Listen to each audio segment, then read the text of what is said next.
En mi casa me enseñaron bien. Cuando yo era un niño, en mi casa me enseñaron a honrar 2 reglas sagradas. Regla número 1, en esta casa las reglas no se discuten.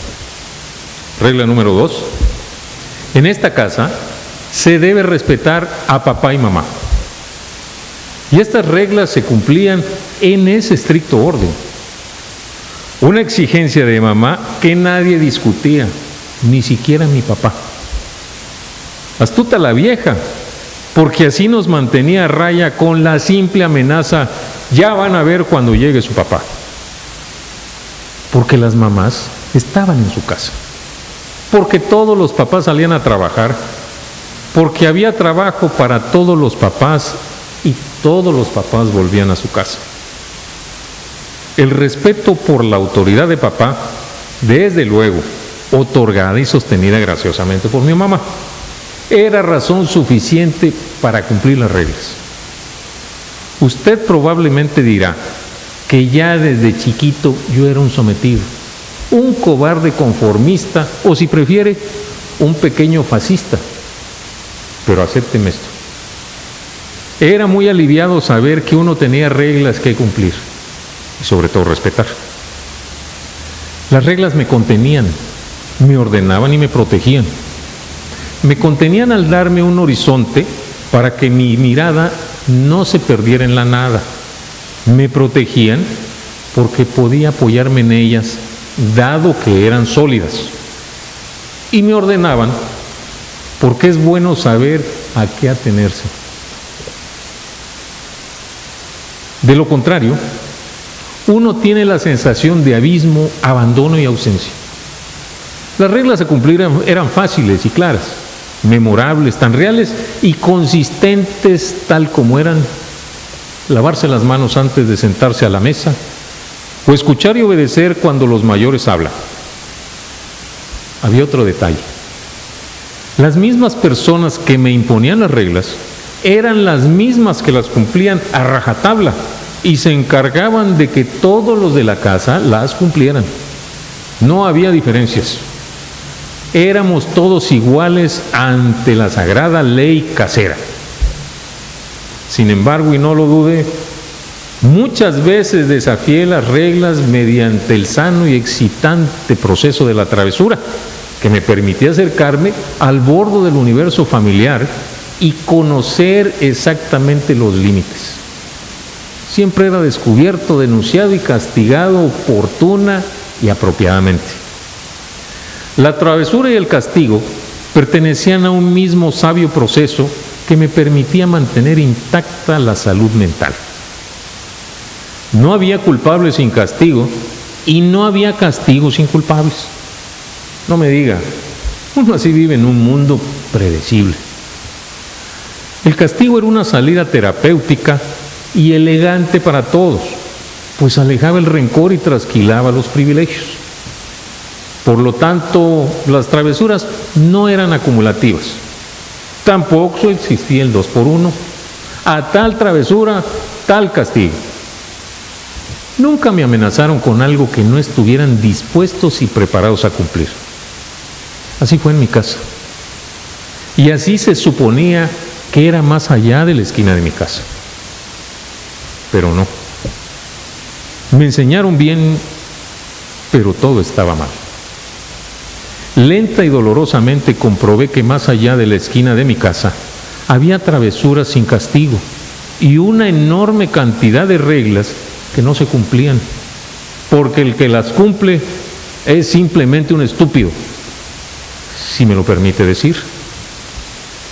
El mundo al cual me arrojaron sin anestesia estaba patas para arriba.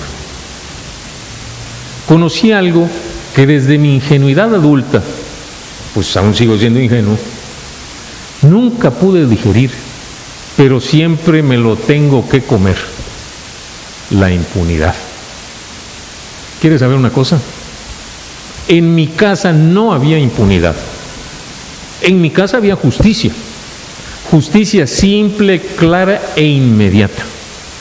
Pero también había piedad. Le explicaré. Justicia porque el que las hace las paga.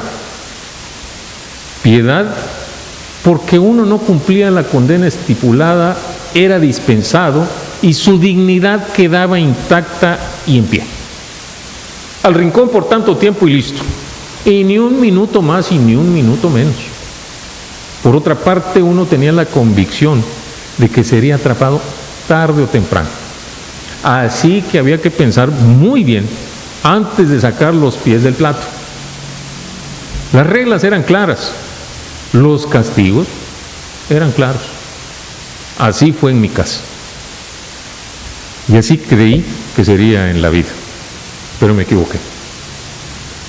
Hoy debo reconocer que en mi casa de la infancia había algo que le hacía la diferencia y hacía que todo funcionara. En mi casa había una tercera regla no escrita y como todas las reglas no escritas, tenía la fuerza de un precepto sagrado. Esta fue la regla de oro que presidía el comportamiento de mi casa. Regla 3. No sea insolente. Si rompió la regla, acéptelo, hágase responsable y haga lo que necesita ser hecho para poner las cosas en su lugar. Esta es la regla que fue demolida en la sociedad en la que vivo. Eso es lo que nos arruinó. La insolencia. Usted puede romper una regla, es su riesgo. Pero si alguien le llama la atención o es atrapado, no sea arrogante e insolente. Tenga el coraje de aceptarlo y hacerse responsable. Pisar el césped, cruzar por la mitad de la cuadra, pasar semáforos en rojo, tirar papeles al piso, tratar de pisar a los peatones. Todas son travesuras que se pueden enmendar, a no ser que uno viva en una sociedad plagada de insolentes.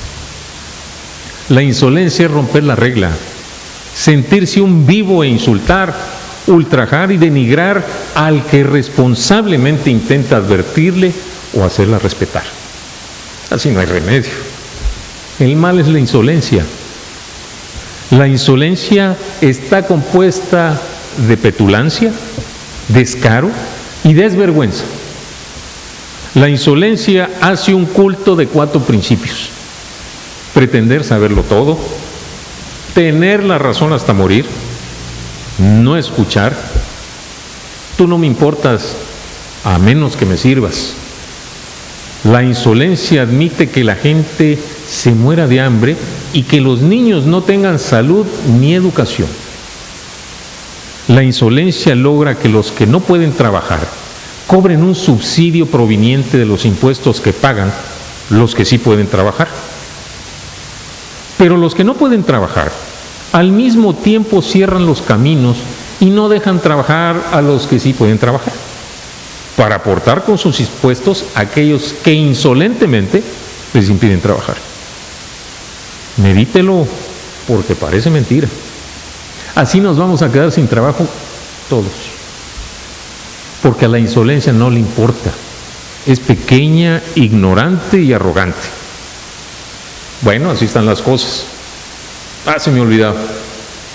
¿Las reglas sagradas de mi casa serían las mismas que en la suya? Qué interesante. Usted sabe que demasiada gente me ha dicho que esas eran también las reglas en sus casas. Tanta gente me lo confirmó que llegué a la conclusión que somos una inmensa mayoría.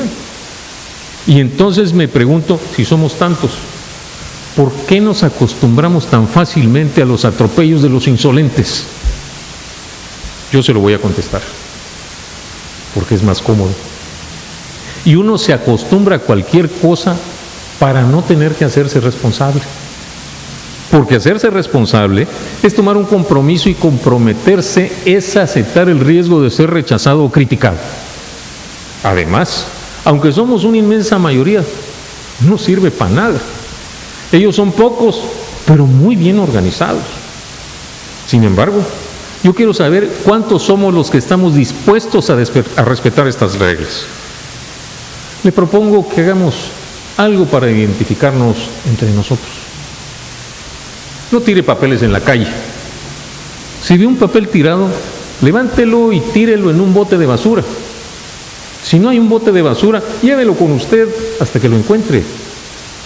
Si ve a alguien tirando un papel en la calle, simplemente levántelo usted y cumpla con la regla 1. No va a pasar mucho tiempo en que seamos varios para levantar un mismo papel. Si es peatón, cruce por donde corresponde y respete los semáforos. Aunque no pase ningún vehículo, quede separado y respete la regla. Si es un automovilista, respete los semáforos y respete los derechos del peatón. Si saca a pasear su perro, levante los desperdicios. Todo esto parece muy tonto, pero no lo crean. Es el único modo de comenzar a desprendernos de nuestra proverbial insolencia. Yo creo que la insolencia colectiva tiene un solo antídoto: la responsabilidad individual. Creo que la grandeza de una nación comienza por aprender a mantenerla limpia y ordenada. Si todos somos capaces de hacer esto, seremos capaces de cualquier cosa, porque hay que aprender a hacerlo todos los días. Ese es el desafío. Los insolentes tienen éxito porque son insolentes todos los días y todo el tiempo. Nuestro país está condenado. O aprende a cargar con la disciplina, o cargará siempre con el arrepentimiento. ¿A usted qué le parece? ¿Podemos reconocernos en la calle? Espero no haber sido insolente. En ese caso, usted disculpe. Soy Roberto Araujo, desde Café de Chiapas, en Tuxtla Gutiérrez.